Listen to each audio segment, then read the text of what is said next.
नेपाल का जेनजी आंदोलन जिसमें जबरदस्त प्रदर्शन हुए थे।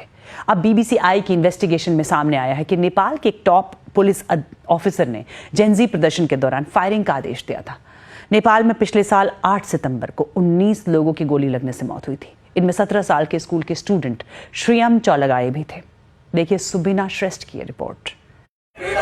पिछले साल 8 सितंबर को हुए प्रदर्शन नेपाल के इतिहास के सबसे जानलेवा दिनों में से एक थे। शाम होते होते काठमांडू में 19 लोगों की गोली लगने से मौत हो गई। इनमें 17 साल के श्रीयम चौलगाई भी थे। वो सड़कों पर उतरे हजारों उन युवा प्रदर्शनकारियों के साथ शामिल थे जो भ्रष्टाचार को लेकर सरकार के खिलाफ प्रदर्शन कर रहे थे। समाज में बढ़ती असमानता से नाराज युवा सोशल मीडिया के जरिए एकजुट हुए।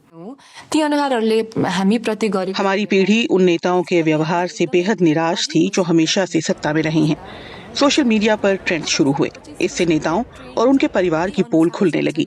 विभिन्न नेताहरूको छोराछोरी अथवा नेताहरू एक्सपोज हुँदै थे। लेकिन शांतिपूर्ण तरीके से शुरू हुए प्रदर्शन खून खराबे के साथ कैसे खत्म हुए? बीबीसी ने पुलिस के इंटरनल डॉक्यूमेंट्स देखे तो पता चला कि पुलिस ने रेडियो पर 12:40 पर गोली चलाने की इजाजत दी थी। कर्फ्यू लगा हुआ है, इजाजत लेने की कोई जरूरत नहीं है और जरूरी फोर्स तैनात करें। ये कॉल साइन पीटर 1 से आया। हमें पता लगा कि ये नेपाल के इंस्पेक्टर जनरल ऑफ पुलिस चंद्र कुबेर खापुंग थे। उन्होंने कहा कि वो इसके लिए जिम्मेदार नहीं है। नेपाल पुलिस ने बीबीसी से कहा है कि ये आदेश पहले ही सरकार की सिक्योरिटी कमेटी ने मंजूर कर दिया था। बीबीसी ने फॉरेंसिकली उस दिन के 4000 से ज्यादा वीडियो और फोटो देखे ताकि ये पता लगाया जा सके कि आगे हुआ क्या था। प्रदर्शन के दौरान श्रीयम यहाँ दिख रहे हैं। मैंने उसे कहा था कि मत जाओ, इन प्रदर्शनों में कुछ भी हो सकता है। उन्होंने मुझसे कहा कि मैं स्कूल की यूनिफॉर्म में रहूंगा, हम नाबालिग हैं, हमें कोई कुछ नहीं करेगा। गोली चलाने के आदेश देने के 2 घंटे भी नहीं हुए थे कि कम से कम 4 लोगों को गोली मार दी गई और उनकी मौत हो गई। श्रीयम फिर से भीड़ में दिखे।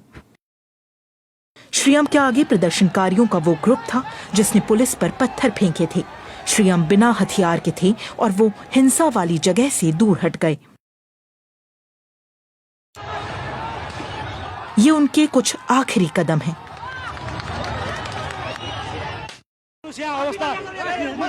अगले 48 घंटे में अफरा तफरी फैल गई। संसद में आग लगा दी गई। कम से कम 50 और लोगों की जान गई और प्रधानमंत्री ने इस्तीफा दे दिया।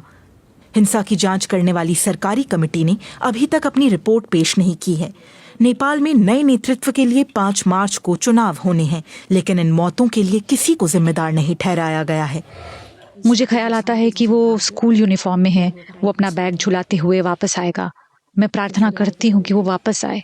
मैं ये मान नहीं पा रही हूँ कि वो इस दुनिया में नहीं है। बीबीसी संवाददाता सुबीना श्रेष्ठ की रिपोर्ट। और आप shot like enemies inside Nepals Gen Z uprising नाम की बीबीसी आई की ये पूरी डॉक्यूमेंट्री बीबीसी वर्ल्ड सर्विस के यूट्यूब चैनल पर जाकर देख सकते हैं।